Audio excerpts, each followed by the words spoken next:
Environment के अंदर क्या हो रहा है, अलग अलग हमारे पास क्या है डिपार्टमेंट्स है। जैसे सपोज लो एक डिपार्टमेंट इधर है, एक डिपार्टमेंट इधर है, ये डिफरेंट डिफरेंट डिपार्टमेंट्स है और इन डिपार्टमेंट के अंदर अलग अलग क्या डिवाइसेज है।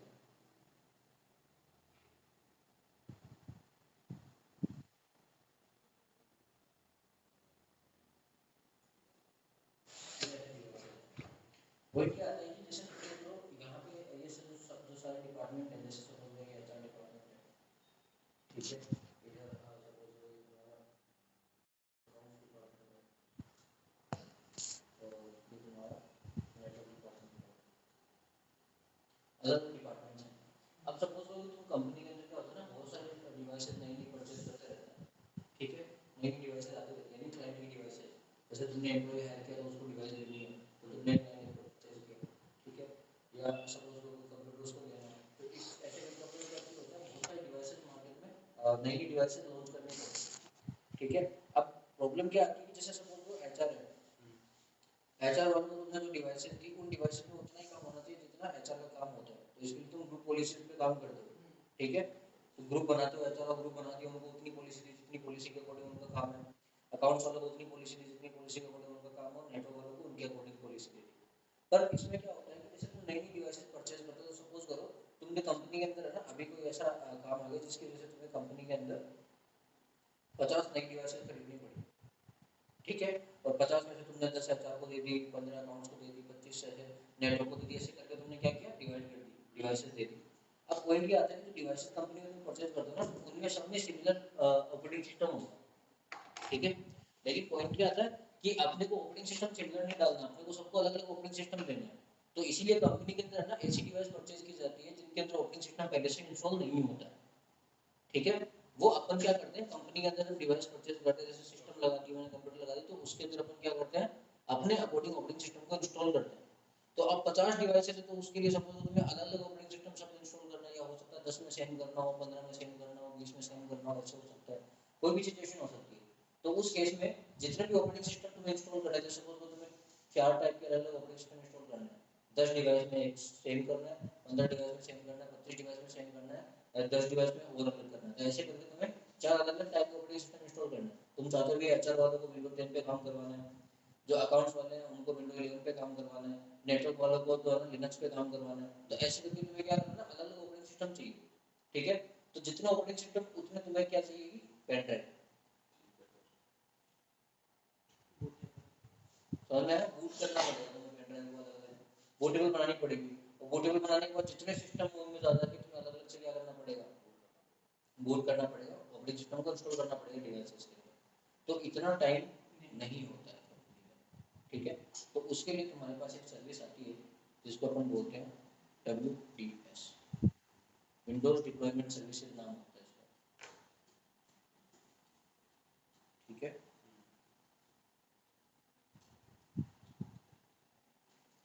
विंडोज डिप्लॉयमेंट सर्विसेज पे काम किया जाता है, तो इसके लिए क्या होता है, WDS का सर्वर बनाना पड़ता है, कंपनी एनवायरनमेंट में सर्वर होता है जिसके अंदर तुम WDS उसको WDS सर्वर बोलते हो, ठीक है।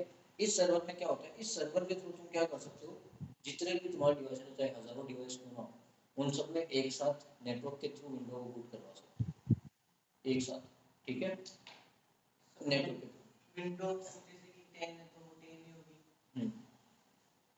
15 में 10 करानी तो 10, हाँ हाँ ऐसा करा सकते हो। तो इसके लिए क्या होता है, इस सर्वर से एक ही नेटवर्क में कनेक्टिविटी चाहिए जितने भी सिस्टम होते हैं, और उन सिस्टम में कोई पेन ड्राइव या कोई फ्लैश ड्राइव या किसी पर्टिकुलर ड्राइव की हार्ड डिस्क की ऐसी जरूरत नहीं पड़ेगी जिसको तुमने बूटेबल बनाया हो, बूटेबल बनाने की जरूरत नहीं पड़ेगी, उनको अपने को नेटवर्क के थ्रू बूटेबल बनाना है, नेटवर्क के थ्रू बूट करना है, समझ में आया।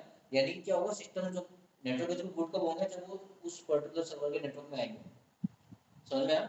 तो जब उस सर्वर के नेटवर्क में आएंगे तो क्या होगा ना, इन हर एक सिस्टम को उस सर्वर के थ्रू एक आईपी प्रोवाइड किया जाएगा, और उस आईपी के थ्रू फिर वो क्या करेगा, इस सर्वर के अंदर वो इमेज होगी जो भी तुम आईएसओ जो भी डाउनलोड करना चाहते हो, जो भी ऑपरेटिंग सिस्टम तुम इंस्टॉल करवाना चाहते हो, वो ऑपरेटिंग सिस्टम इस सर्वर के अंदर होगा, इस सर्वर के अंदर से अपन क्या करवाते हैं, ऑपरेटिंग सिस्टम्स को इनमें इंस्टॉल करवाते हैं, ठीक है।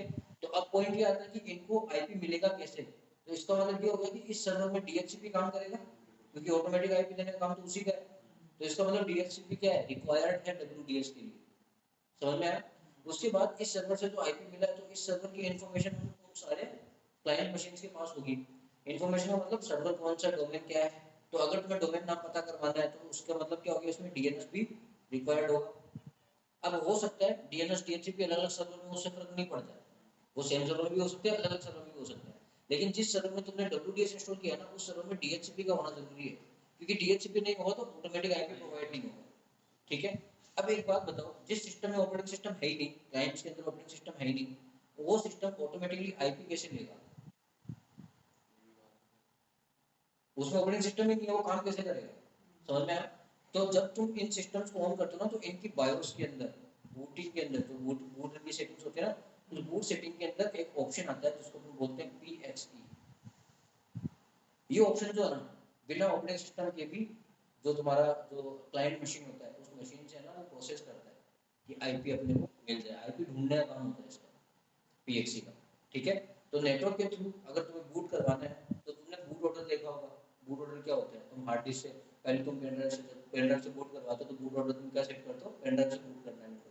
तो उससे क्या होता है, बूट ऑर्डर में तो तुम फर्स्ट नंबर पे पेन ड्राइव को ले आते हो तो बूटेबल पेन ड्राइव से ऑपरेटिंग सिस्टम को क्या करता है, बूट करता है, और फिर उससे तुम क्या करते हो, हार्ड डिस्क में इंस्टॉल कर लेते हो। और उसके बाद क्या होता है, पेन ड्राइव निकालने के बाद ऑटोमेटिकली बूट ऑर्डर हट गया, क्योंकि पेन ड्राइव है ही नहीं तो पेन ड्राइव से बूट होगा नहीं। तो सेकंड ऑर्डर पे क्या है, हार्ड डिस्क। तो इन फ्यूचर जब भी तुम इंस्टॉल करोगे, इंस्टॉल करने के बाद हमेशा हार्ड डिस्क से क्या होगा, विंडो बूट होगा, और हार्ड डिस्क में इंस्टॉल है तो चल जाएगा। या फिर तुम चाहो कि किसी और अनदर डिस्क से बूट करना है तो तुम उसका बूट ऑर्डर जो है वो चेंज कर सकते हो अपने अकॉर्डिंग। तो इसमें क्या होता है, जो जब तुम बूट करते हो ना तो बूट ऑर्डर में तुम्हें सबसे पहले नेटवर्क बूट को ऊपर करना पड़ता है, फर्स्ट प्रायोरिटी देनी पड़ती है।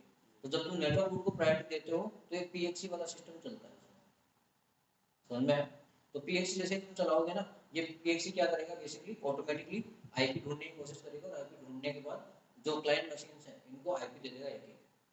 किसमें से आईपी देगा, जो डीएचसीपी स्कोप हमने बना रखा है उसमें से।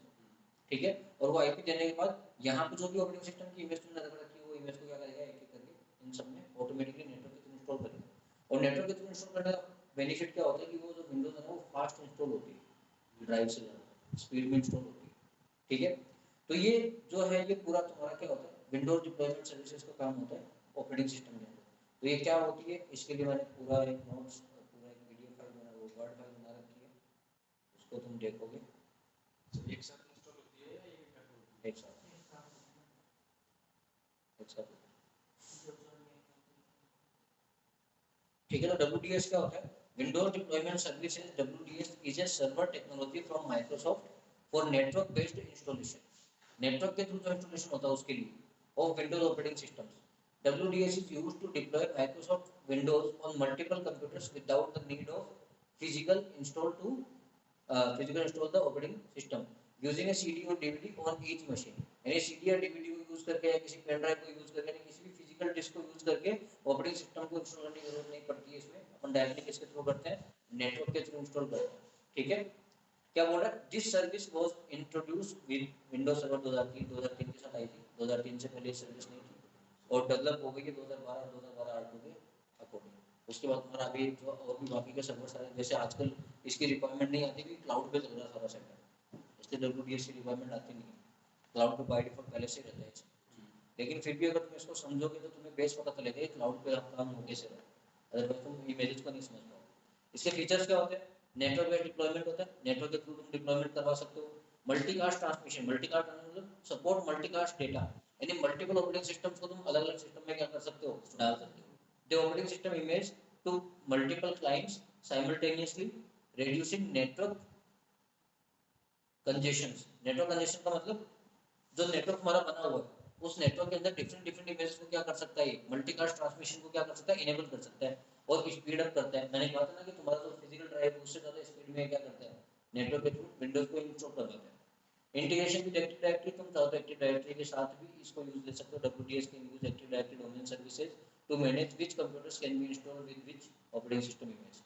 मैंने कहा था ना कि तुमने बोला नहीं कौन सा कंप्यूटर कौन सा ऑपरेटिंग सिस्टम के साथ इंस्टॉल होगा, वो तुम इस जब तुम इंटीग्रेटेड विद एक्टिव डायरेक्टरी करते हो ना, इस फीचर के साथ तुम डिसाइड कर सकते हो कि which computer operating system installed in which computer. Sir एक साथ डिसाइड कर सकते हैं, जैसे 100 पीसी पे लगे हुए हैं तो 50 में करनी है 7 और बाकी के 25 में करनी है 10, बाकी में 11 करनी है। हाँ सारी एक तो उसके लिए मैं तो इसलिए तो बता रहा हूँ तुम्हें एडी इंटीग्रेटेड ये जो एक्टिव डायरेक्टरी सर्विसेज होती है इसके साथ काम करना पड़ता है। तो इसमें क्या होता है ना, एक्टिव डायरेक्टरी सर्विस में तुम ग्रुप बनाते हो, आईटी ग्रुप अलग बन गया, इसका ग्रुप अलग बन गया। अब जिन कंप्यूटर्स को तुम आईटी ग्रुप में ऐड करोगे ना, उन कंप्यूटर में वही इंस्टॉल होगी जो तुमने आईटी के लिए डिसाइड कर रखी है। ऐसा तीन सीन। डिपार्टमेंट के लिए एक साथ हो जाएगा। हाँ। पीएक्सी क्या होता है, ये पीएक्सी तुम्हारा बूट होता है, प्री बूट एग्जीक्यूशन एनवायरनमेंट बोलते हैं इसको, ठीक है। सपोर्ट करता है, पीएक्सी सपोर्ट करता है, enables client to boot using the network interfaces independently of data storage devices like hard drives or install operating systems। तो ये क्या करता है ना पीएक्सी, अगर तुम्हारे ये इनेबल है पीएक्सी तो ये क्या करेगा, ऑटोमेटिकली आईपीस को फेच करेगा नेटवर्क के थ्रू, नेटवर्क इंटरफेस के थ्रू, एनआईसी के थ्रू।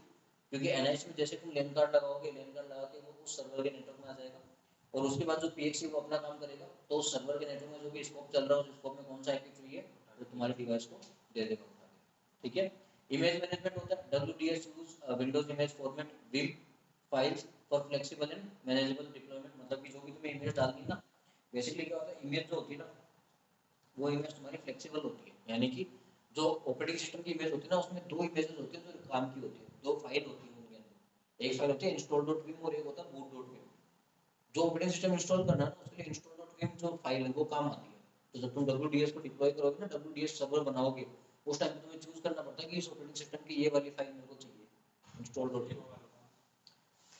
जो तुम्हारी फाइल होती है ना आईएसओ फाइल, आईएसओ फाइल को तुमने कभी ओपन करके नहीं देखा, देखा है ना उसमें बाकी की और फाइल्स होती हैं। उनमें बहुत सारी फाइल्स होती हैं, तो उन फाइल में ना दो फाइल होती है install.vim और boot.vim, वही दो फाइल होती है काम की बाकी जिनके थ्रू यूज आती है, बाकी कॉन्फ़िगरेशन फाइल्स होती है जो ऑटोमेटिकली बन जाती है जब तुम उन फाइल्स को यूज करते हो। तो जब तुम आईएसओ इमेज से कोई ऑपरेटिंग सिस्टम इंस्टॉल करवाते हो ना तो कॉन्फ़िगरेशन उस फाइल में से एक डिलीट कर देते हैं तो आईएसओ खराब हो जाता नहीं, वो जब तुम इंस्टॉल करोगे ना तो वापस बन जाती है उनसे, है। install.vim और boot.vim से। मैं तुम्हें दिखाऊंगा वो बाकी की फाइल तुम्हारे काम आएगी नहीं WDS में, तुम सिर्फ दो फाइल्स के थ्रू install.vim और boot.vim के थ्रू पूरा ऑपरेटिंग सिस्टम इंस्टॉल करवा दो। तो जब तुम इमेज यूज लेते हो ना तो उस इमेज में से इन्हीं दो फाइल को यूज लेके इंस्टॉल किया जाता है बूट करने के लिए, यानी सिस्टम जो बूट होता है ना वो बूट होता है किससे, boot.vim से, ठीक है। और install.vim से उसके बाद की जो कॉन्फ़िगरेशन होती है, जैसे तुमने सेटअप कर दिया कि मेरे को इस हार्ड डिस्क में इंस्टॉल करना है, ये वाला करना है, इसका जो ऑपरेटिंग सिस्टम होगा, इसका जो लैंग्वेज होगी वो ये वाली होगी, यूएस वाली लैंग्वेज तुम चूज करते हो, कीबोर्ड तुम चूज करते हो, वो सारी जो सेटिंग्स होती है ना वो सारी install.vim का काम होता है, ठीक है। इसके कंपोनेंट क्या होते हैं, WDS सर्वर बनता है तुम्हारा, WDS क्लाइंट भी बनता है। WDS सर्वर कौन सा होगा, जिसके थ्रू तुम ऑपरेटिंग सिस्टम को इंस्टॉल करवाओगे, जिसमें WDS की सर्विस होगी। और WDS क्लाइंट कौन होगा, जिसके अंदर ऑपरेटिंग सिस्टम इंस्टॉल होगा, यानी वो क्लाइंट मशीन, उनको WDS क्लाइंट बोलते हैं। यहाँ तो पढ़ोगे this is the server role that must be installed and properly configured to for WDS to function। It includes services used for deploying Windows images। The client computer that boots up from the network and install the operating systems through the WDS server। तो client कौन होता है, जो client machines होती है, और server कौन सा होता है जिसके थ्रू तुम ऑपरेटिंग सिस्टम को इंस्टॉल करवाओगे। बूट इमेज कौन सी होती है, तो बूट करवाती है, यानी boot.vim, उसको बूट इमेज बोलते हैं। और इंस्टॉल इमेज कौन सी होती है, install.vim। ये दो इमेज यूज आएंगे। पीएक्सी सर्वर यानी पीएक्सी को तुम्हें ऑन करना पड़ेगा तभी नेटवर्क के थ्रू ये इनेबल करवाएगा। और टीएफटीपी क्या करता है, डब्ल्यूडीएस जो सर्वर होता है जिसके अंदर तुम ऑपरेटिंग सिस्टम डालोगे, उस ऑपरेटिंग सिस्टम को सर्वर से उठा के क्लाइंट में ट्रांसफर करने का काम टीएफटीपी करता है। मैंने कहा था ना फाइल को ट्रांसफर से क्या जाता है, भाई ऑपरेटिंग सिस्टम रखा कहाँ है तुम्हारे WDS सर्वर में, अब उस सर्वर से उठा के क्लाइंट में भेजेगा तो सही ना, बिना भेजे कैसे इंस्टॉल करेगा, तो वो काम टीएफटीपी के थ्रू होता है। मैंने बताया था ना एफटीपी और टीएफटीपी दो टाइप तुम्हारे प्रोटोकॉल होते हैं, फाइल ट्रांसफर, हाँ trivial file transfer protocol, port number 69 पे काम करता है। टीएफटीपी प्रोटोकॉल ही तो होता है। हाँ हाँ यही वाला है, ये ट्रिवियल फाइल ट्रांसफर मतलब सिक्योरिटी की जरूरत नहीं है। टीवीएफ जो टीएफटीपी होता है वो सिक्योर नहीं होता है, एफटीपी सिक्योर होता है, बताया था ना डिफरेंस। एफटीपी 21 पे काम करता है, टीएफटीपी 69 पे काम करता है, ठीक है। तो टीएफटीपी क्या करता है, विदाउट सिक्योरिटी क्या करता है, शेयर करता है फाइल को, ये स्पीड में काम करता है एफटीपी के कंपैरिजन में, क्योंकि एफटीपी क्या करता है, फाइल को एन्क्रिप्ट करता है, सिक्योर करता है, इसको वो करने की जरूरत नहीं है, तो इसलिए टीएफटीपी यूज आता है यहाँ पे स्पीड में काम करवाने के लिए। तो टीएफटीपी के थ्रू अपन ऑपरेटिंग सिस्टम को शेयर करवाते हैं क्लाइंट मशीन्स में, यानी ऑपरेटिंग सिस्टम जो तुम्हारा पड़ा ना वो WDS सर्वर में पड़ा है, अब वो सर्वर से उठ के ऑटोमेटिकली ट्रांसफर होगा क्लाइंट मशीन्स में, वो टीएफटीपी के थ्रू होता है। तो इससे कंपोनेंट होता है, कंपोनेंट का मतलब क्या होता है, जिससे वो पर्टिकुलर सर्विस या जिससे कोई भी चीज, जैसे ये पूरी बिल्डिंग है, अब ये बिल्डिंग के कंपोनेंट्स क्या है, जिन चीजों से मिला के बिल्डिंग बनी है, सीमेंट हो गया, ब्रिक्स हो गए, ठीक है, ईंटों से मिला देंगे, तो ये क्या कंपोनेंट है जिससे बिल्डिंग बनी है। तो वैसे जो WDS काम करेगा उसके कंपोनेंट क्या है, WDS सर्वर चाहिए, क्लाइंट चाहिए, बूट इमेज चाहिए, इंस्टॉल इमेज चाहिए, PXE सर्वर चाहिए, TFTP चाहिए, ये सब कंपोनेंट है। ये सब जब मिलेंगे सारे के सारे तब जाके पूरा WDS काम करेगा। समझ में आया, ये कंपोनेंट होते हैं WDS। फिर तुम्हारे हाउ WDS वर्क्स, तो ये मैं तुम्हें बताऊंगा करके, सेटअप करना पड़ेगा, कॉन्फ़िगर करना पड़ता है, इमेज को ऐड करना पड़ता है, डिप्लॉय करना पड़ता है। तो ये WDS को अपन इंस्टॉल करेंगे तब समझ में आ जाएगा ये चारों प्रोसेस क्या होती है। इमेज चाहिए ना सर, जो विंडोज 7 में इमेज मांग रहे थे वो हाँ इसी मैं इसलिए मांग रहा था, ठीक है। अब इसके अंदर है यूज केसेस क्या होते हैं, लार्ज एंटरप्राइजेस जहाँ पे WDS simplifies the setup of new computers, मतलब मल्टीपल नए कंप्यूटर्स को तुम यूज लेते हो, तो वहाँ पे जो बड़ी इंटरप्राइजेस होती है उसमें काम आ जाता है, स्कूल यूनिवर्सिटीज में काम आता है, बड़ी बड़ी यूनिवर्सिटीज होती है उसमें बहुत सारे लैपटॉप्स होते हैं लैब्स के अंदर, उनमें ऑपरेटिंग सिस्टम इंस्टॉल करवाना तो WDS से करा सकते हो, टेस्टिंग एनवायरनमेंट के लिए करवा सकते हो, easily image system to a based and after testing software and system configuration इन सब के लिए यूज आता है। तो ये पूरा सिंगल तुम्हारा ऑपरेटिंग सिस्टम को बूट करने के लिए भी अपन यूज कर सकते हैं, ये थोड़ी मल्टीपल ही हो, ये फास्ट है। हाँ हाँ सिंगल को भी कर लो, अपन सर ऐसे नहीं करते। मोस्टली सिंगल ही होता है, अपन ऐसे इसलिए नहीं करते क्योंकि उसमें WDS सर्वर चाहिए ना। अच्छा तो बाबा इसमें क्यों नहीं करते अपन, बूट ही क्यों करते हैं पेन ड्राइव लगा के जब वो फास्ट है तो। तो तुम्हारे पास सर्वर कहाँ है WDS का, बिना सर्वर के थोड़ी कर लोगे, सही है। कंपनी में तो सर्वर बनाना पड़ता है अपने को उसके लिए अलग से। नहीं तो बाकी तो ये तरीका होता है, ये बढ़िया से बढ़िया तरीका है WDS वाला, नेटवर्क के थ्रू इंस्टॉल करवाओ। तो WDS का ना ये काम होता है बेसिकली। अब ये काम कैसे करते हैं, तो उसके लिए अपन चलते हैं अपने Hyper-V पे। ये अपना सर्वर है, इसमें पहले से कल अपन ने DDS इंस्टॉल करके रखा था पहले से, तो उसको अपन कनेक्ट कर लेंगे। तो मैं यहाँ पे एक मशीन बनाऊंगा जिसके अंदर कोई ऑपरेटिंग सिस्टम नहीं होगा।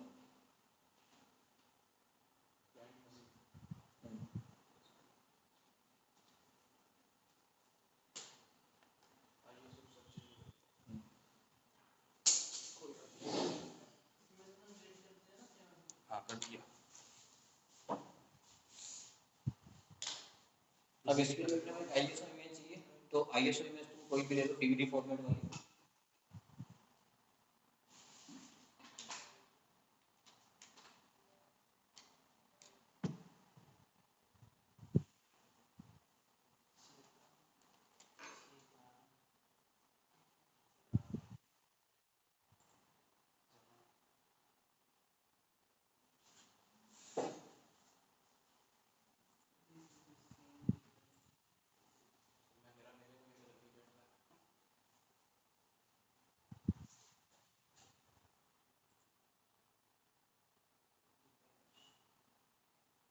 क्या इसमें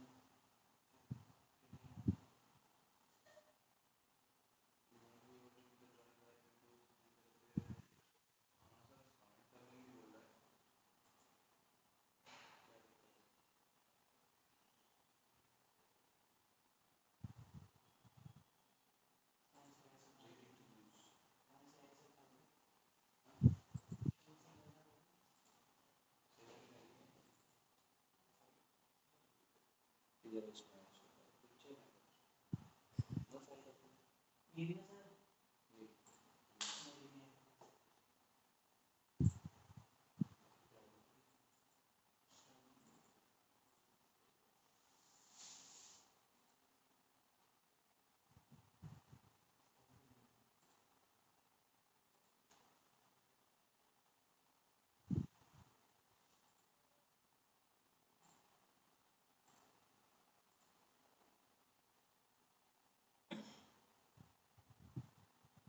अब तुम चाहो तो इस ISO फाइल को यहाँ भी ओपन करके देख सकते हो क्योंकि ऐसे DVD काम करेगी, ठीक है। तो ये जो दो DVD वाला फाइल है ना, इसको राइट क्लिक करोगे ना, और यहाँ ऑप्शन था माउंट का, माउंट करते ही तुम्हारे सिस्टम की जो ड्राइव होती है जिस पीसी में, वहाँ पे तुम्हें एज ए DVD माउंट हो जाएगी, तो उसको तुम ओपन कर सकते हो। जैसे अपने सर्वर में चलती है ना एक वर्चुअल मशीन के अंदर तुम्हें दिखाता है DVD, ऐसे तुम्हारे सिस्टम पे भी दिखा सकता है, तो उसको माउंट करना सीडी पड़ेगा। से अपन बूट कैसे करते थे, सीडी से बूट। पुराने टाइम पे जो DVD राइटर होता था ना उसमें CD डलती थी, उससे बूट होता था, लेकिन आज के टाइम पे वो DVD एज ए फाइल बनने लगी। जैसा सेम जैसे पेन ड्राइव है वैसे डीवीडी जो सीडी थी ना उसको बूटेबल बनाना पड़ता था क्या? हाँ सेम। इसलिए तो पहले के टाइम पे तुम खरीद के लेके आते थे कि विंडो 10 की DVD दो, विंडो 11 की DVD दो, रूफस बूटेबल वगैरह, रहती है, फिक्स है। हाँ रूफस वो पहले था, रूफस तो अब आया, पहले और भी बहुत सारे अलग अलग थे। रूफस से पहले इसमें एक आता था डब्ल्यू डी पी करके था। तो ऐसे बहुत सारे और भी सॉफ्टवेयर वही तो सीडी है। और पहले के टाइम में हाँ प्लेन जो राइट जो अपन देखते थे उसमें लगा के। हाँ डीवीडी वाली वही सीडी होती थी। अब पहले के टाइम में क्या होता था ना कि अपने को कमांड के सीएमडी के थ्रू ओपन करना पड़ता था, बूटेबल बनाना पड़ता था, तो उसमें ना आधा एक घंटा पौन घंटा लग जाता था। अब आजकल क्या गया रूफस आ गया और डायरेक्टली सॉफ्टवेयर बनने लगे, सीडी डीवीडी की जरूरत ही नहीं है। डीवीडी की जगह डीवीडी फाइल मिल गई और उन फाइल्स को अपलोड कर दें इंटरनेट पे, और इंटरनेट से डाउनलोड करके उन फाइल को माउंट करोगे वो एज ए डीवीडी काम करेगा। अब अपने सिस्टम में आजकल डीवीडी राइटर कहाँ होता है, लेकिन ये फिर भी डीवीडी वाली फाइल चलती है ना। अब इस फाइल को मैं जैसे राइट क्लिक माउंट करूंगा ना, माउंट करते ही यहाँ पे एज ए डीवीडी दिखा देगा और सिस्टम कंप्यूटर को तो ऐसा लगेगा ना कि डीवीडी डली हुई है और एक्चुअल में होती नहीं है।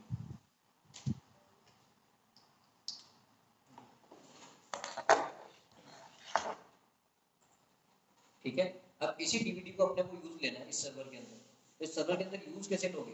तो देखो अगर तुम यहाँ आते हो तो यहाँ तो बाय डिफॉल्ट एक डीवीडी डली हुई है पहले से, ये तो सर्वर की है, दिख रहा 3.97 जीबी। अब ये यहाँ कैसे दिख रही है, क्योंकि ये माउंटेड है। अगर तुम उसको राइट क्लिक करके और इजेक्ट कर दोगे, इजेक्ट का मतलब अनमाउंट हो जाएगी फाइल, तो इसमें अभी भी है पर अनमाउंट हो जाएगी। ठीक है। तो अब मैं क्या कर रहा हूँ, वो फाइल मेरे को यहाँ पे चाहिए, तो यहाँ पे चाहिए तो मैं क्या कर रहा हूँ, बाहर निकल रहा हूँ इससे और इसकी सेटिंग में जाता हूँ और यहाँ देखो तुम्हें डिस्क डीवीडी वाली दिख जाएगी, ये डीवीडी है। इसके अंदर तुम्हारी कौन सी फाइल थी, सर्वर वाली। अब इसकी जगह कौन सी डाल दो, विंडो वाली। तो अब वहां पे जो डीवीडी में तुम्हें दिखाएगा ना, वो विंडोज 7 की फाइल दिखाएगा as a DVD. Boot boot नहीं कर रहे अपन अपना भाई, उस डीवीडी के अंदर ही तो तुम्हारी वो है इंस्टॉल और बूट फाइल जो अपने को चाहिए, उसी के अंदर तो मिलेगी आई उस इमेज के अंदर ही तो। ठीक है, मैं इसको अप्लाई करूँगा, ओके करूँगा। विंडोज 7 इंस्टॉल नहीं कर सकते हैं सर, क्लाइंट सिंपल आपने मतलब इंस्टॉल नहीं करा उसी को डीवीडी को विंडोज डीवीडी अभी मैंने सिर्फ विंडोज 7 की जो फाइल है ना वो ली है सर्वर में, ताकि मैं इसके अंदर देखो इसको ओपन करता हूँ, इंस्टॉल नहीं करना है। ये देखो सेटअप है, दिख रहा है यहाँ पे सोर्सेज के अंदर जाओगे, दिख रहा है ये बूट डॉट, एक ये फाइल है और एक इंस्टॉल डॉट,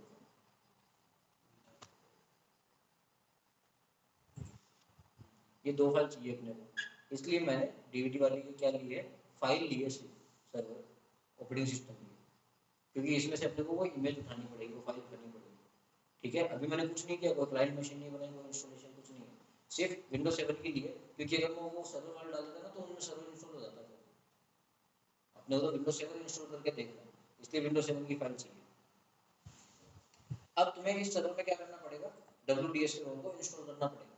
ठीक है, तो इसमें देखो ADDS है, DNS है, DNCP नहीं है, तो सबसे पहले तुम्हें DNCP भी चाहिए और WDS भी चाहिए, तो मैं दोनों इंस्टॉल कर लेता हूँ एक साथ। नेक्स्ट करता हूँ, अगेन नेक्स्ट करता हूँ, ये अपना सर्वर है 10.2। ठीक है, नेक्स्ट करेंगे और यहाँ से एक तो DHCP इंस्टॉल कर लेता हूँ और एक इसमें नीचे आओगे तो तुम्हें दिख जाएगा विंडोज डिप्लॉयमेंट सर्विसेज। सर इसमें ऐसा है कि मतलब जो डीवीडी के अंदर वो वाली फाइल होनी चाहिए जो अपन को दूसरे वाले में इंस्टॉल करनी है। हाँ, सेम है ये। तुम्हें पूरा ISO फाइल चाहिए, जो इंस्टॉल करना वो फाइल तो चाहिए ना सर्वर पे।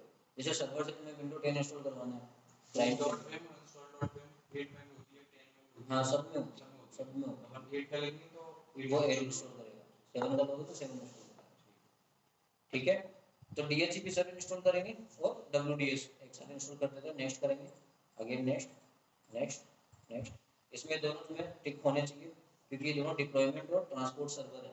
ट्रांसपोर्ट सर्वर इंस्टॉल नहीं होगा तो ट्रांसफर नहीं कर पाएगा ऑपरेटिंग सिस्टम की फाइल। और डिप्लॉयमेंट तुम्हारा डिप्लॉय करने के लिए, जो विंडोज जो install dot view boot dot view deploy होगी ना, वो डिप्लॉयमेंट सर्वर से डिप्लॉय होगी। ये WDS के पार्ट्स आते हैं, WDS की सर्विसेज है, इंटरनल सर्विसेज।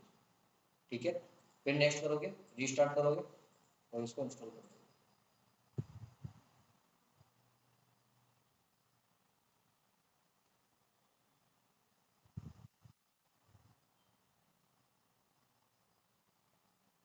ये इंस्टॉल होगा तब तक अपन एक मशीन बना लेते हैं, वर्चुअल मशीन जो खाली होगी, जिसमें जिसको क्लाइंट मशीन बनाएंगे। उसमें आईएसओ में डालेंगे। हाँ, न्यू वर्चुअल मशीन पे जाएंगे, नेक्स्ट वर्चुअल मशीन का नाम मैं Win7 डाल देता हूँ।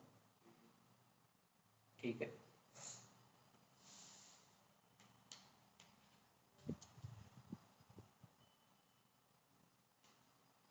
ठीक है, विंडोज 7 है। नेक्स्ट करो। अब इसमें तुम्हें जनरेशन 2 चूज करना याद रखना, क्योंकि विंडोज 7 होती है, इनका भी मैंने तुम्हें रिक्वायरमेंट बता दी, यूईएफआई से होता है ये। इनके अंदर डब्ल्यूडीएस को अगर तुम्हें यूज करना तो जो तुम्हारी हार्ड डिस्क है, जो क्लाइंट मशीन की हार्ड डिस्क होती है, हार्ड डिस्क उसमें होगी ना, उसी में तो इंस्टॉल होगा ऑपरेटिंग सिस्टम। तो हार्ड डिस्क जो है वो एनटीएफएस से फॉर्मेटेड होनी चाहिए। तो ये तो वो होता है ना 64 बिट सपोर्ट करती है या क्या सपोर्ट करती है? पहले वाला जो है ना वो तुम्हारा एमबीआर को सपोर्ट करता है, अगर एमबीआर में फॉर्मेटेड है हार्ड डिस्क तो वो एमबीआर के लिए तुम्हें जनरेशन 1 चूज करना है। ये तो आईएसओ करता है ना, आईएस जीपीटी भी होता है, ये देखो इसमें यूईएफआई क्या बोल रहा है, the virtual machine generation provide support for newer virtualization feature has UEFI based. पुराने वाला यूईएफआई नहीं, यूईएफआई किसमें होता है जीपीटी में, यूईएफआई किसमें होता है, वो तो ठीक है, जीपीटी में होता है ना। ये अपन को जनरेशन 2 क्यों करना है? इसलिए करना है क्योंकि जो इसकी हार्ड डिस्क है ना वो अपन जीपीटी से फॉर्मेट करेंगे। करेंगे। हाँ, हार्ड डिस्क जीपीटी से फॉर्मेटेड होनी चाहिए इसकी बाय डिफॉल्ट, वो ऑटोमेटिकली होगी, क्योंकि जो ऑपरेटिंग सिस्टम तुम्हारा इंस्टॉल करता है ना, जो डब्ल्यूडीएस यूज लेता है, डब्ल्यूडीएस एनटीएफएस फाइल सिस्टम को सपोर्ट करता है, वो पुराने वाले फाइल सिस्टम को सपोर्ट नहीं करता है। और साथ में वो जीपीटी में इंस्टॉल करेगा यूईएफआई के थ्रू, क्योंकि अगर तुम यूईएफआई नहीं करोगे तो इंस्टॉलेशन फास्ट कैसे होगा, समझ में आया। इसलिए जनरेशन 2 चूज करना है। सपोर्ट ही नहीं करता, मतलब हाँ, यूईएफआई सपोर्ट करेगा। यूईएफआई सपोर्ट करता है, जनरेशन 1 कर दोगे तो इंस्टॉल नहीं कर पाएगा। ठीक है, फिर नेक्स्ट करोगे, यहाँ पे तुम्हारा मेमोरी है 1024 दे देता हूँ इसको, और डायनामिक नहीं लेंगे। नेक्स्ट जो तुम्हारा नेटवर्क है वो कौन सा होना चाहिए, इंटरनली कनेक्ट होना चाहिए, सेम स्विच से जिसमें डब्ल्यूडीएस सर्वर। नेक्स्ट करोगे। अब वर्चुअल डिस्क में क्रिएट करनी है, यहाँ पे हार्ड डिस्क तो लेस, मैंने यहाँ पे 15 GB की हार्ड डिस्क दे दी, बहुत ही इनफ है। ठीक है, नेक्स्ट करो। ये बोल रहा है install an operating system later, या तो तुम लेटर कर दो, या install an operating system from the bootable image, ये करोगे तो तुम्हें इमेज चूज करनी पड़ेगी, ये अपने को नहीं करना। तीसरा वाला ऑप्शन चूज कर सकते हैं, install an operating system from the network based installation server. Network based का मतलब इसमें पीएक्सी इनेबल हो जाएगा, समझ में आया क्या। हाँ, जैसे तुम ये कर दो ना, install an operating system from a network based installation, मतलब आईपी मिलने लग जाएगा। तुम ये भी कर सकते हो, फर्स्ट वाला जो ऑप्शन है ना ये भी चूज कर सकते हो लेटर। पर इसमें क्या करना पड़ेगा कि जब तुम सिस्टम को ऑन करोगे ना उस टाइम पे तुम्हें उसकी बायोस में जाके पीएक्सी को इनेबल करना पड़ेगा। अगर तुम ये चूज करते हो तो बाय डिफॉल्ट ऑटोमेटिकली पीएक्सी क्या हो जाएगा, इनेबल हो जाएगा। तो उसके बाद क्या होगा कि जब जैसे ही तुम इस मशीन को ऑन करोगे ऑटोमेटिकली पीएक्सी चालू हो जाएगा, और वो नेटवर्क से इंस्टॉल करने की स्टार्ट कर देगा ऑपरेटिंग सिस्टम को। डीएसपी इनेबल होगा। हाँ, डीएचसीपी इनेबल होगा। ठीक है, तो मैं क्या कर रहा हूँ, installing operating system from the network based installation server. Network based installation server यानी कि नेटवर्क से बेस्ड इंस्टॉलेशन सर्वर होगा कोई, जो डब्ल्यूडीएस सर्वर में अपना नेटवर्क के अपने इस मशीन के नेटवर्क में आएगा, तो वो सर्वर के अंदर कोई ऑपरेटिंग सिस्टम होगा, उसको इंस्टॉल करवाने के लिए अपन इस वाली सेटिंग को ओपन करते हैं। ठीक है, फिर नेक्स्ट करोगे और इसको फिनिश कर दो।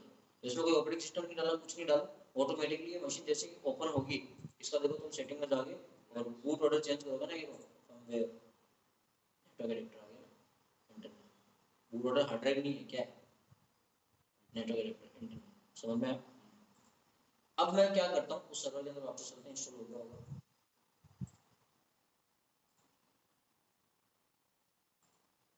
हो गया इंस्टॉल। तो सबसे पहले तो डीएचसीपी का स्कोप बनाना पड़ेगा, वो स्कोप नहीं हुआ तो ऑटोमेटिकली आईपी नहीं मिलेगा। तो मैं क्या करता हूँ, डीएचसीपी को कॉन्फ़िगर कर देता हूँ, नेक्स्ट, और अपन चलते हैं पहले टूल्स में जाके डीएचसीपी में, और डीएचसीपी में एक XYZ आ गया, IPv4 आ गया, स्कोप बनाना है तो नो स्कोप। नेक्स्ट, अब अपना जो स्कोप है उसका नाम दे देता हूँ स्कोप 1। फिर नेक्स्ट आईपी एड्रेस लूँगा 192.168 डॉट ले सपोज मैं इसको दे दूँ कौन सी सीरीज की आईपी है अपने पास,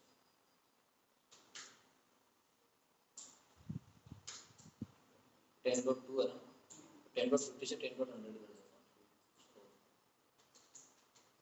यहाँ से लेके एंड तक जो भी 192.168 ठीक है। तो इसी में से आईपी ऑटोमेटिकली मिल जाएगा। नेक्स्ट करो, नेक्स्ट नेक्स्ट,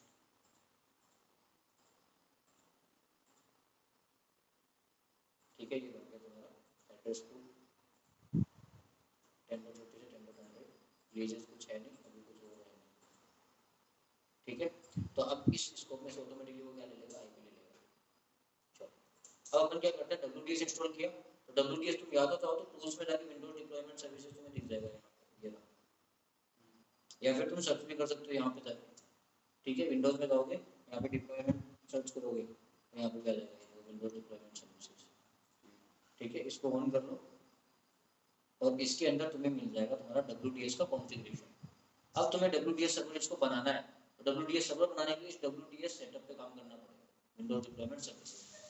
तो इस पे क्या करना पड़ेगा, तो देखो यहाँ पे सर्वर्स पे जाओ, इस पे क्लिक करो, तो तुम्हारा एक सर्वर है xyz.xyz.com, यही तो है सर्वर का नाम xyz, और डोमेन का नाम क्या है xyz.com।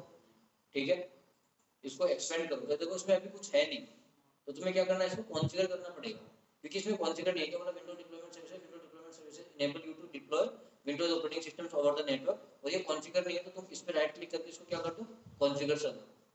समझ में आया, कॉन्फ़िगर सर्वर पे क्लिक किया तो देखो ये बता रहा है before you begin ensure that the following requirements are met. ये रिक्वायरमेंट्स वही है जो मैंने तुम्हें बता दी ऑलरेडी।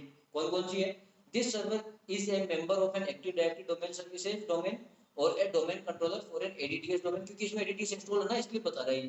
ठीक है, if the server supports standalone mode it can be configured without having a dependency on active directory। दूसरा क्या है requirement, there is an active DHCP server on the network, DHCP server होना चाहिए एक्टिव। ठीक है, this is because Windows deployment services uses pre-boot execution environment PXE, ठीक है, which release on DHCP for IP addressing, क्योंकि IP DHCP से लेगा इसलिए DHCP होना चाहिए। there is an active DNS server on the network, active DNS server होना चाहिए, DNS सर्वर नहीं होगा तो भी, इसलिए मैंने क्या कहा था DNS DHCP ये दो तो होने चाहिए, ADDS नहीं भी होगा तो भी चलेगा। DNS दो अलग दूसरे सर्वर को DNS बना दो, वो भी तो इसी नेटवर्क में होगा तो उसका DNS यूज ले लेगा। DNS होना जरूरी है, वो चाहे इसमें हो तुम्हारे नेटवर्क में। देखो क्या बोल रहा है, ऑन योर नेटवर्क, इस सर्वर में नहीं बता रहा है, क्या बोल रहा है, there is an active DNS server on your network, network में DNS होना चाहिए, इस सर्वर में हो नहीं हो, लेकिन जो DHCP है वो इसी सर्वर में होना चाहिए। समझ में आया, या फिर अगर नेटवर्क में होगा तो भी चल जाएगा, कोई इशू नहीं है। फिर क्या होता है ना, नेटवर्क में जैसे तुमने किसी दूसरे को, इसमें ADDS चल रहा है, दूसरे में DHCP चल रहा है, तीसरे में DNS, तो तीनों एक ही नेटवर्क में होंगे, तो क्या करेगा, जब क्लाइंट मशीन ऑन होगा ना तो वो DNS से तो क्या कर लेगा, तुम्हारा डोमेन फेच कर लेगा, DHCP से IP फेच कर लेगा और WDS से ऑपरेटिंग सिस्टम इंस्टॉल करने लग जाएगा। हाँ समझ में आया। अब क्या करना है, this server has an NTFS file system partition, क्योंकि मैंने क्या था NTFS को ही सपोर्ट करता है, on which to store the images, images को स्टोर करने के लिए NTFS चाहिए, इसलिए अपन ने जनरेशन को चूज किया था। फिर नेक्स्ट करोगे, अब यहाँ पे आके इंटीग्रेटेड विद एक्टिव डायरेक्टरी, अगर तुम्हारे पास एक्टिव डायरेक्टरी है इस सर्वर के अंदर, this server is member of active directory domain services domain और domain controller for an ADDS domain, तब तो तुम इसको integrated with active directory choose करोगे। ठीक है, और अगर स्टैंडअलोन बनाना चाहते हो कि तुमने बोला ADDS नहीं है, मैं बिना ADDS का इंस्टॉल करना चाहता हूं, तो स्टैंडअलोन भी चूज कर लेना, अभी अपने पास ADDS का ADDS के साथ चलेगा। फिर नेक्स्ट करोगे, ये बोल रहा है ये लोकेशन, ये जो लोकेशन है ना, ये वो लोकेशन है enter a path to remote installation folder, remote installation folder बनेगा, यानी कि तुम्हारी जो कॉन्फ़िगरेशन बनेगी ना WDS की, वो C ड्राइव के अंदर रिमोट इंस्टॉल नाम से फोल्डर बन जाएगा, उसमें बनेगी। तो अभी देखो C ड्राइव में कोई ऐसा फोल्डर नहीं है रिमोट इंस्टॉलेशन वाला, लेकिन जैसे तुम करोगे ना उसको बना दिया जाएगा। लेकिन याद रखना कि जो WDS की कॉन्फ़िगरेशन होती है ना, वो कॉन्फ़िगरेशन बैकएंड पे एक उसके लिए उस एक अलग से क्या बनाना चाहिए, ड्राइव बनाना चाहिए। कंपनी एनवायरनमेंट में जब तुम जाओगे ना तो वहां पे WDS के लिए अलग से ड्राइव बनाई जाती है, और उसी ड्राइव में जो है सिर्फ कॉन्फ़िगरेशन फाइल स्टोर होगी। हाँ सेम ही नहीं जाएगा। ठीक है, तो तुम यहाँ से इसको चेंज भी कर सकते हो लोकेशन को। नेक्स्ट करोगे तो वही तुम्हें वार्निंग देगा। हाँ इसी नाम से बनेगा, ये तुम्हें वार्निंग देगा, देखो the volume selected is also the Windows system volume, the best performance and data reliability, the remote installation folder should be stored on A separate volume. तो ये क्या बोल रहा है कि ये जो तुम्हारी कॉन्फ़िगरेशन फाइल है ना, ये सेपरेट वॉल्यूम में स्टोर होनी चाहिए। जब भी तुम सी में ही कर दो तो एक वार्निंग देगा, उसको तुम यस कर दो, अगर तुम्हारे पास स्टोरेज ज्यादा हो तो तुम डी में करके उसमें भी इंस्टॉल करवा सकते हो, सेपरेट वॉल्यूम दे सकते हो। और ये इंटरव्यू में क्वेश्चन भी बनता है कि WDS जो बैकएंड पे कौन सी कॉन्फ़िगरेशन फाइल को यूज लेता है, कहाँ स्टोर होती है, सी के अंदर रिमोट इंस्टॉल। अपन चेंज नहीं कर सकते। हाँ नहीं तुम कर सकते हो, लेकिन बाय डिफॉल्ट किसको करता है, रिमोट इंस्टॉल। हो सकता है बाय डिफॉल्ट सी में क्यों नहीं करते। हाँ उसके लिए डिफरेंट अपने को क्या चाहिए, ड्राइव चाहिए। तो देखो क्या बोल रहा है, the remote installation folder will be contain boot image, boot image इसी फोल्डर में रहती है तुम्हारी, इसी फोल्डर से उठा के बूट इमेज को डिप्लॉय करता है क्लाइंट के ऊपर। तो तुमसे पूछा जा सकता है कि बूट इमेज जब तुम WDS को यूज देखो तो बूट इमेज कौन से फोल्डर में होती है, तो बाय डिफॉल्ट सी के अंदर रिमोट इंस्टॉल, बाकी तुम चाहो तो सेपरेट भी कर सकते हो, रिकमेंडेड सेपरेट ही होता है। ठीक है, फिर यहाँ पे इनेबल करना तुम्हें कि DHCP से लिसन करना, जो भी तुम्हारे IP है वो DHCP प्रॉक्सी और DHCP को इनेबल करना ताकि IP जो वो DHCP से ऑटोमेटिकली फेच कर पाए WDS।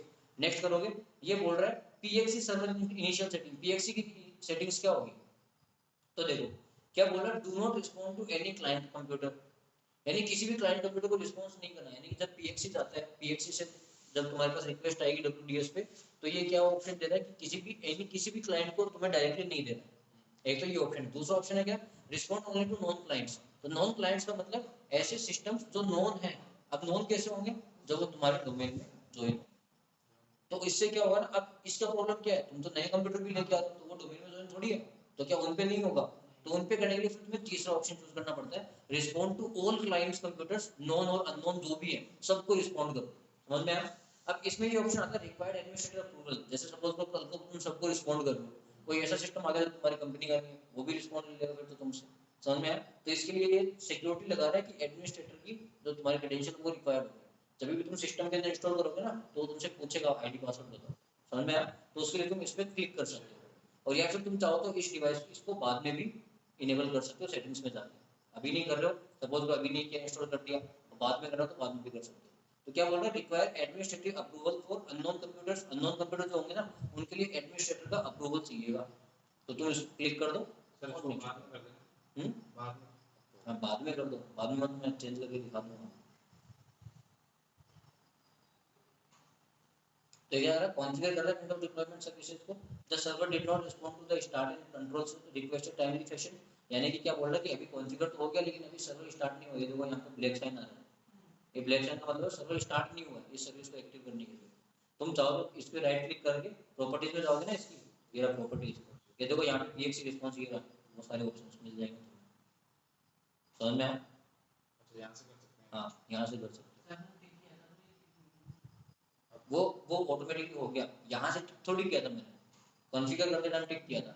अब जब मैं उसको अभी स्टार्ट नहीं हो रहा सर्वर, जैसे स्टार्ट करूँगा ऑटोमेटिक हो जाएगा। या फिर तुम यहाँ से ऐसे इनेबल कर सकते हो, यहाँ से चेंज कर सकते हो, जनरल सेटिंग्स को चेंज कर सकते हो, एडीडीएस वाला चेंज कर सकते हो, जो भी तुमने सेटिंग की थी ना वहाँ पे, वो सारी यहाँ पे चेंज हो जाएगी। बूट वाले को चेंज कर सकते हो, कंटिन्यू करना है क्या करना है, ठीक है, क्लाइंट को कर सकते हो, डीएचसीपी, ये सारे ऑप्शन मिल जाते हैं। सर एक साथ कैसे करते हैं? क्या वेब साइलेंट उसके लिए तो फिर तुम्हें एडीडीएस में ग्रुप्स और वो सब बनाने पड़ेंगे, वो बताऊँगा मैं तुम्हें। अभी अपन क्या करेंगे, सर्वर को स्टार्ट कर रहे हैं, तो मैं इसको राइट क्लिक करके ऑल टास्क में जाऊँगा, इसको स्टार्ट कर दूँगा। ठीक है, तो अब देखो स्टार्टिंग सर्विसेज,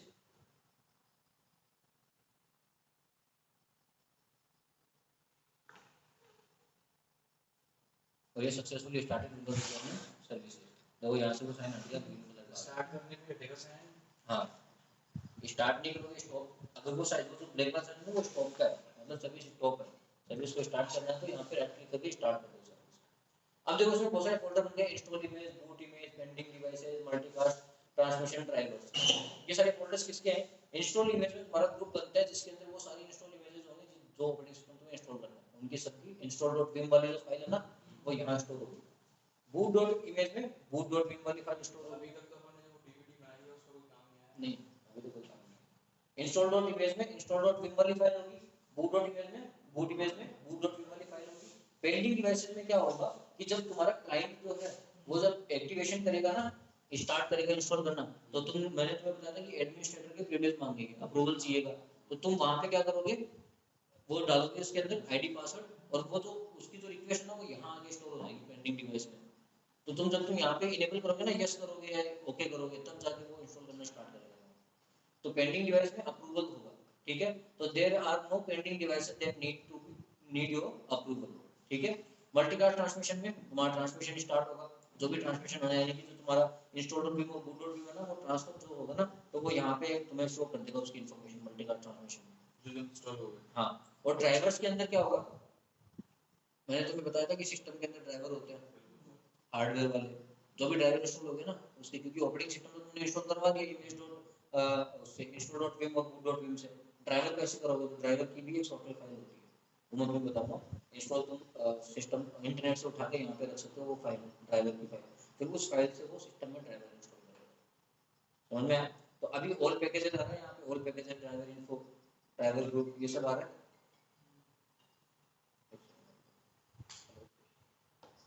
हाँ,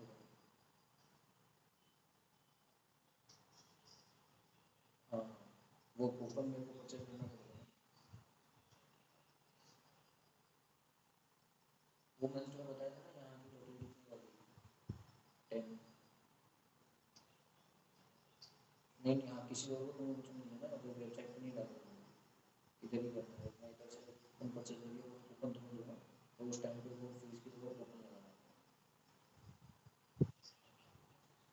हाँ मैं वो करूँगा। हाँ उसके बाद में परचेज करूँगा, तो वो फिर वो परचेज करने के बाद करूँगा। हाँ फिर वो कूपन लगाना है, फिर वो जीरो हो जाएगा।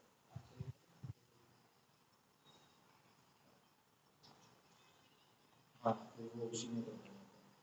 वो कूपन जब तुम्हें मिलेगा ना तभी तुम फॉर्म फिल कर पाओगे, फॉर्म तुम्हारा पूरा तभी फिल होगा। वो कूपन लगाने के बाद वो तुमसे पूछेगा शेड्यूल क्या करना है, तो वो तुम अपने अकॉर्डिंग डिसाइड कर सकते हो। डेट और टाइम होता है उसमें, डेट और टाइम आते हैं मल्टीपल, वो डेट और टाइम में से तुम डिसाइड कर सकते हो कि इतने तारीख को इतनी बजे करना है। हाँ तो अभी जो तुम्हारा क्वेश्चन है, तुम्हारा अकाउंट तो बनी है, अब तुम मेरे को वो दे दो तो फिर मैं तुम्हें बता दूंगा उस अकाउंट में जाकर तुम्हें कहाँ फॉर्म फिल करना है। हाँ वो सर सही है वो, मैं बस ये चेक कर रहा था कि लोगों ने। हाँ मैं करूँगा लॉगिन, मैं करूँगा। हाँ हाँ मैं करूँगा।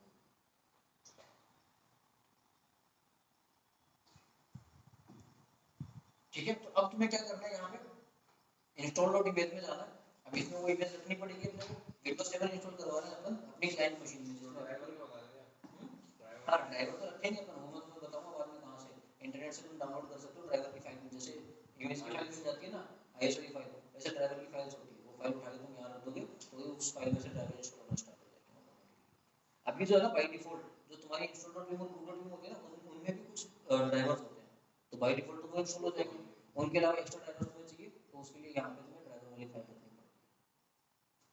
तो अभी अपन क्या करते हैं इंस्टॉल डॉट इमेज में जाते हैं, या उससे पहले मैं तुम्हें थोड़ा सा यहाँ भी बताऊंगा एक बार, प्रॉपर्टीज में कुछ चीज़ें पहले से पता होनी चाहिए।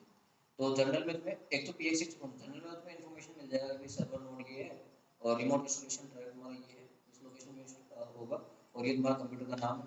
px रिस्पांस तुम वो सारे ऑप्शन चूज कर सकते हो, इसमें नीचे आ रहा है px रिस्पांस डिले, डिले मतलब कि अगर इतने टाइम से डिले होगा तो फिर कितना टाइम तक डिले हो सकता है, जिसमें मान लो कि आईपी नहीं मिला या नेटवर्क में कोई इशू आ गया तो इतने टाइम तक डिले करते रहो, कोई इशू नहीं। वो डिले टाइम तुम यहाँ पे डिफाइन कर सकते हो कि adjust how quickly this server respond to the client. तो अभी बाय डिफॉल्ट अपन रखेंगे 0। एडीडीएस में जाओगे तो यहाँ पे ऑप्शन आता है कि तुम एडीडीएस के तो जैसे कंप्यूटर अकाउंट लोकेशन आता है, कौन से लोकेशन पे डिफाइन करना चाहते हो, सेम डोमेन पे define, same domain as the user performing the installation, या different domain same domain as the window deployment server, then जहाँ पे विंडो डिप्लॉयमेंट सर्वर है वही लोकेशन पे तुम्हारा क्लाइंट है, या तुम्हारा जो क्लाइंट है वो अलग लोकेशन पे है लेकिन डोमेन एक ही है दोनों का। ठीक है तो ये सारे सेटिंग्स तुम यहाँ पे एडीडीएस में कर सकते हो, ये जब तुम एडीडीएस के साथ जब करते हो ना इंटीग्रेट करते हो एडी के साथ तब तुम्हारी ये सेटिंग्स इनेबल होती है, अगर एडी नहीं होता है तो ये सेटिंग नहीं आती एडीडीएस। बूट के अंदर क्या होता है, तुम्हारा बूट होता है कि नॉन जो क्लाइंट्स होते हैं और अननोन क्लाइंट्स होते हैं उन दोनों की अलग अलग सेटिंग होती है। क्लाइंट जो है वो बूट कब करना स्टार्ट करेगा नेटवर्क से, यानी बूट की प्रेस करनी पड़ती है ना, तुम डिसाइड करते हो ना F12 F10, तो ये जो ऑप्शन यहाँ है क्या बोल रहा है, required the user to press the F12 key to continue the PXE boot, कि पीएक्सी बूट को अगर कंटिन्यू करना है तो उनको F12 की दबानी पड़ेगी जैसे स्टार्ट होता है सिस्टम। ठीक है अननोन और नोन दोनों के लिए सेम ही है। बाकी ऑप्शन क्या है, always continue the PXE boot, यानी कि automatically PXE boot always continue हो जाएगा। Continue the PXE boot unless the user press the escape key, यानी बूट ऑप्शन तो उस पर डिपेंड करता है ना, डेल कंपनी का है 12 F10। पीएक्सी बूट बूट की बात नहीं कर रहे, पीएक्सी बूट जो पीएक्सी इनेबल होगा ना भाई तुम्हारा सिस्टम जो है क्लाइंट वाला वो डायरेक्ट पीएक्सी से स्टार्ट करेगा या कब करेगा, वो वाली सेटिंग्स है यहाँ पे। कब करना चाहिए, F12 दबाएगा तब करेगा, या पहले से कंटिन्यू ऑटोमेटिकली कर लेगा और अब तुम उसको रोक नहीं पाओगे ऑटोमेटिकली जब कर लेगा तो। अब तुम चाहते हो रोकना है, मान लो पीएक्सी से ऑटोमेटिकली हो रहा है पर मेरे को रोकना तो तुम एस्केप की प्रेस कर दो। ठीक है ये ऑप्शन है कि continue the PXE boot unless the user presses the escape key. फिर option never continue the PXE, PXE कभी कंटिन्यू करना नहीं है, वो ऑटोमेटिक मैनुअली करेगा। समझ में आया वहां पे अगर करना होगा तो यहाँ पे अपन कौन सा ऑप्शन चूज करें, required user to press the F12 key to continue the पीएक्सी। तो जैसे सिस्टम स्टार्ट होगा तो तुम F12 दबाओगे वो पीएक्सी स्टार्ट कर देगा, एंड पीएक्सी स्टार्ट करने का मतलब वो नेटवर्क में ढूंढने लग जाएगा आईपी। सर वो एडीडीएस का वो ऑप्शन आया था ना और एक विदाउट एडीडीएस, तो उससे करेंगे तो सेव नोट्स करेगा। हाँ प्रोसेस सेम है एडीडीएस विदाउट एडीडीएस, बस एडीडीएस में क्या होता है ना तुम यूजर और ग्रुप्स डिफाइन कर सकते हो कि भाई इस ग्रुप पे ये वाला वो उसके लिए हाँ, एक साथ करवाना। उसके लिए इंटीग्रेटेड होता है आईडी। फिर क्लाइंट में क्या आता है, क्लाइंट में ऑप्शन आता है भाई यहाँ पे क्या होता है ना अनअटेंडेड फाइल होती है, फाइल क्या होती है मतलब अनअटेंडेड का मतलब कि भाई तुमने इंस्टॉल तो करवा दिया, लेकिन अब तुम्हें क्या करना पड़ेगा ना, क्लाइंट पे जाना पड़ेगा। क्लाइंट पे जाके तुम्हें सेटिंग तो करनी पड़ेगी ना। सिस्टम तो इंस्टॉल हो जाएगा, पर उसमें कौन सा ऑपरेटिंग जो मान लो कि ऑपरेटिंग सिस्टम में बहुत सारे तुम्हारे क्या है डोमेन्स है, यानी तुम्हारा विंडोज 7 है, विंडोज 7 में बहुत सारे एडिशन होते हैं, प्रो भी होता है, एंटरप्राइज भी होता है, बहुत सारी इमेज ऐसी होती है जिसमें सारे एडिशन एक साथ होते हैं। तुम्हें कौन सा एडिशन चूज करना है, वो एडिशन तुम्हें चूज करना पड़ेगा। उसकी जितनी भी सेटिंग होती है कि भाई कौन सी लैंग्वेज देनी है, कौन से टाइम में इंस्टॉल करना है, वो सारी सेटिंग तुम्हें क्लाइंट पे करनी पड़ेगी ना। अब तुम चाहते हो तुम्हें क्लाइंट पे जाना ही नहीं है, बिना जाए ऑटोमेटिकली वो सारी सेटिंग हो जाए। जाई कैसे सकते हैं सर? जा कैसे सकते हैं क्लाइंट? अभी जब तुम इंस्टॉल करोगे तो क्लाइंट पे जाकर तो करोगे। अच्छा अच्छा, वो बूट से क्लाइंट हाँ, सेटिंग्स बूट तो ऑटोमेटिकली वो यहाँ से कर लेगा, तुम्हें पेन ड्राइव की जरूरत नहीं है। पर वहाँ पे जाकर जब वो बूट करे तो उस टाइम पे सेटिंग्स तो करनी पड़ती है ना विंडोज की। विंडोज जब तुम इंस्टॉल करते हो तो इंस्टॉल पे क्लिक करते हो, ड्राइव चूज करते हो, किससे बूट करना है, क्या करना है, वो सब चूज करते हो ना। अब तुम चाहते हो कि वो करना ही नहीं है, मेरे को क्लाइंट पे जाना ही नहीं है, सब कुछ ऑटोमेट होना चाहिए। तो उसके लिए एक ऑटोमेशन की फाइल बनती है। उस फाइल में सारी सेटिंग तुम पहले से डिफाइन कर सकते हो कि भाई ये कर देना, ये कर देना, ये कर देना, ये कर देना, और वो फाइल तुम यहाँ रख दो। समझ में आया? तो वो ऑटोमेशन की फाइल होती है, वो कैसे बनती है मैं तुम्हें बताऊंगा अभी। तो वो होती है अनअटेंडेड। अनअटेंडेड मतलब क्लाइंट को अटेंड नहीं करना पड़े, ऐसी फाइल अपन यहाँ पे डाल देते हैं पहले से। तो जो ऑपरेटिंग सिस्टम इंस्टॉल होगा तो उसकी जो भी सेटिंग होगी ना, वो सारी सेटिंग्स उस फाइल में से ऑटोमेटिकली। सर सब कुछ डिफाइन कर सकते हैं अपन हाँ, कि सब कुछ। कि अपन दबाएंगे F12 वाली तो बूट कर लेगा, PXE हाँ, वगैरह सब कुछ। सब कुछ। तो क्या होगा, जब भी क्लाइंट को जरूरत पड़ेगी ना कि भाई मेरे को ये सेटिंग चाहिए, तो वो सेटिंग उस फाइल में से ऑटोमेटिकली उठा लेगा, तुम्हें जाने की जरूरत नहीं। पासवर्ड सेट कर दिया तो कौन सा? जैसे वो उसको देना पड़ता है ना, एडीडीएल अप्रूवल लेना का। पड़ता है, वो हाँ भी सेट कर सकते हाँ, हैं वो भी सेट ऑटोमेटिक सब कुछ उसमें कर सब कुछ ऑटोमेटिक होगा, तुम बस डालोगे। भाई जैसे जैसे सपोज को तुमने चूज किया कि मेरे को यूएस का कीबोर्ड चाहिए, तो उसमें जितने भी कीबोर्ड का ऑप्शन आता है ना, वो सारे ऑप्शन दिखाएगा कि कौन सा ऑप्शन तुम इनेबल करना चाहते हो। यूएस का चाहिए तो यूएस का क्लिक कर दो। फॉर्म फिल नहीं कर देगा तुम, नाम ये है, ये है, तो वैसे उसमें फॉर्म फॉर्म फिल होता है, वो फॉर्म वाली फाइल होती है। उसके अंदर फॉर्म होगा कि वो ये सेटिंग मांगेगा, तो सेटिंग में कौन सी सेटिंग इनेबल करनी है, ये सेटिंग मांगेगा इसमें कौन सी करनी है। तो जब सिस्टम मांगेगा ना, तो ऑटोमेटिकली वो उसमें से उठा लेगा जो भी तुमने देखा है। उसको बोलते हैं answer file, Windows answer file बोलते हैं। वो फाइल तुम यहाँ पे डालते हो, ठीक है।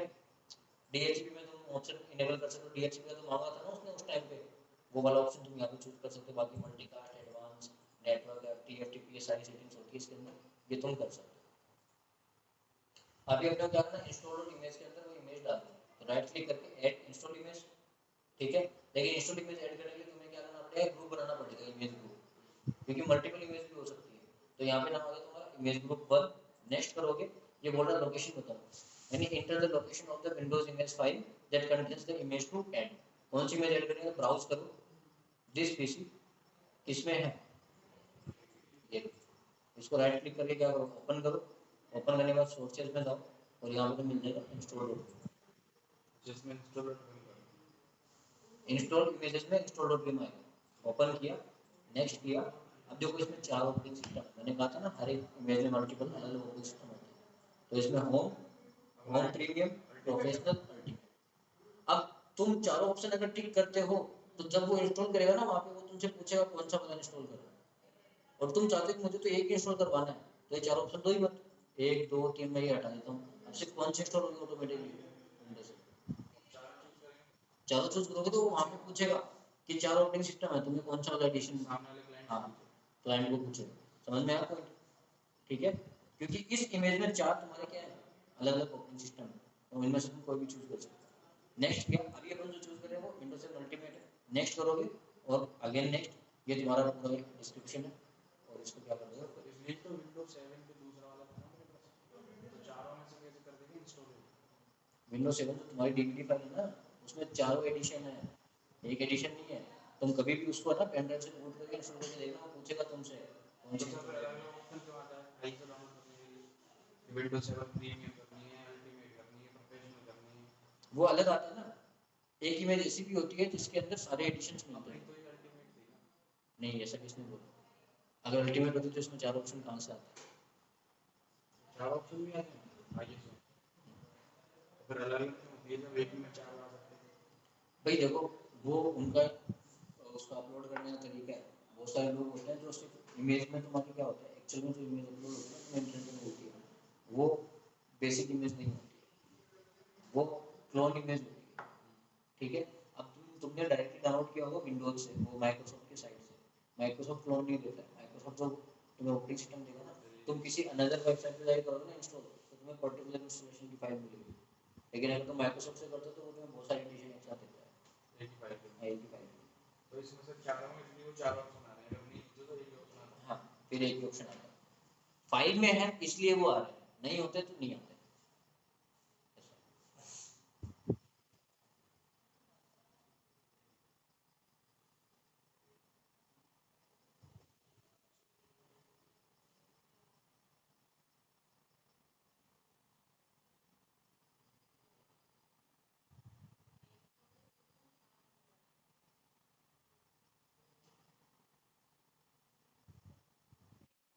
हो गया, फिनिश कर दो, ये देखो ये आ गया विंडोज 7 अल्टीमेट। अगर तुम चारों करते हो तो चारों आते थे यहाँ, ठीक है।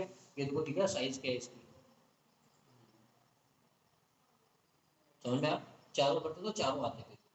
अब बूट डॉट इमेज में तुम्हें जाना, राइट क्लिक करके एड बूट इमेज करना है। अब बूट इमेज कौन से, तो ब्राउज करोगे तो ये बूट डॉट इमेज, ठीक है। इसको ओपन कर दो, नेक्स्ट कर दो, और ये इसका सेटअप वगैरह जो नाम है वो तुम डालना चाहते हो डाल दो, ये इसके ऑप्शन है, और इसको इंस्टॉल कर दो, तो ये बूट डॉट इमेज इंस्टॉल हो जाएगा।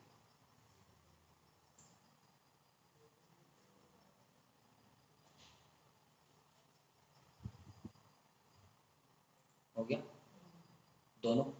अब तुम्हारा ये सेटअप रेडी है, अब तुम चाहो तो इसे डायरेक्टली इंस्टॉल करवा सकते हो। बूट डॉट इमेज आएगी तुम्हारी, और ये इंस्टॉल डॉट इमेज आएगी।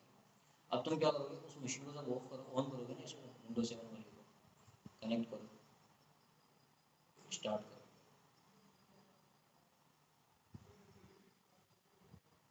क्या आ रहा है, स्टार्ट पी एक्सी होगा IPv4 आ गया ऑटोमेटिकली। क्यों, क्योंकि तुमने किया था, जैसे सपोज को स्टार्ट पी एक्सी तुमने किया था, उस टाइम पे तुमने चूज किया था ना नेटवर्क बेस्ड इंस्टॉलेशन करना अपने ऑपरेटिंग सिस्टम डालने के टाइम पे, boot image was not found,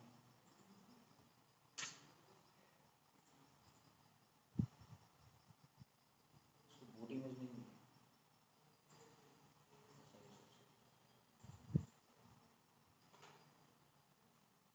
same network में है ना।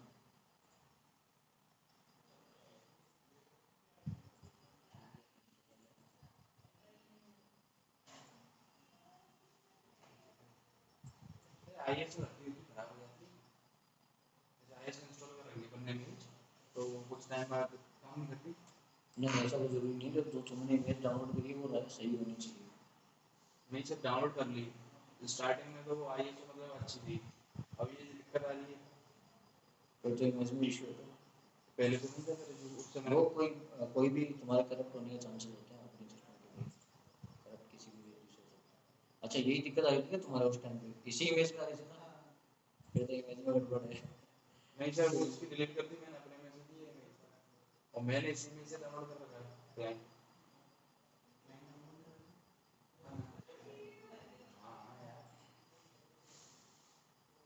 अंग्रेज में बोला है।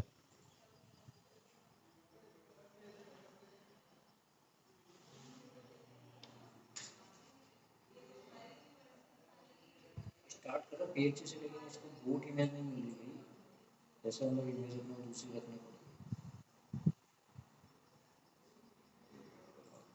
इमेज में इशू है। चलो ठीक है, इसको अपन दूसरी इमेज से करेंगे, इमेज वो वाली नहीं लेंगे, दूसरी इमेज से रखेंगे अपन इसमें। बाकी इसमें जो इमेज डालना उसकी जगह कोई दूसरी इमेज डाल के इससे इंस्टॉल करवाने की कोशिश करेंगे। इसके बाद क्या करना है?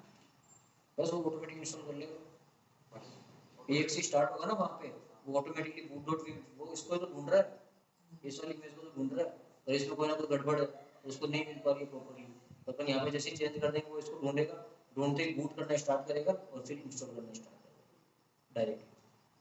आईपी दिखाएगा तुम्हें कि ये वाला आईपी मिल पेंटिंग रहा है। डिवाइस, मल्टी ट्रांसमिशन वगैरह ऐसा कुछ नहीं करना। ये तो बाद में है, तुम चाहो तो कर दो, नहीं तो ऑपरेटिंग इंस्टॉल तो हो ही जाएगा, इंस्टॉल के लिए तो ये दो इमेज चाहिए मुझे जस्ट। इंस्टॉल हो जाएगा। हाँ, उसके बाद इनमें कुछ ड्राइवर्स पहले से इंस्टॉल होते हैं, ये सेटिंग्स ड्राइवर करनी पड़ती है ना, पेंटिंग डिवाइस, मल्टी ट्रांसमिशन वगैरह। वो तो उस टाइम पे अप्रूवल मांगेगा ना, तो अप्रूवल मांगने के बाद जब तुम वहाँ पे आईडी पासवर्ड डालोगे ना, तो वो यहाँ पे आ जाएगा पेंडिंग अप्रूवल के लिए, और तुम उसको यस करके और फिर वहाँ पे इंस्टॉल होना स्टार्ट हो जाएगा। अपन आईडी पासवर्ड भी किया था क्या अप्रूव? ओके, तो इसको अपन कल करते हैं कंटिन्यू, उसका नई इमेज सब करना पड़ेगा, दूसरी इमेज ढूंढनी पड़ेगी, अभी भी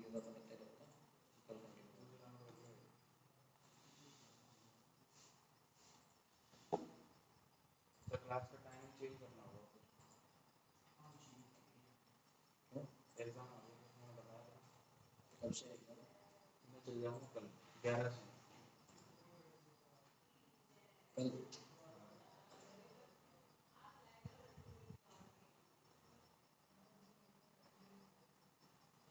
और 2 टाइम से 12 से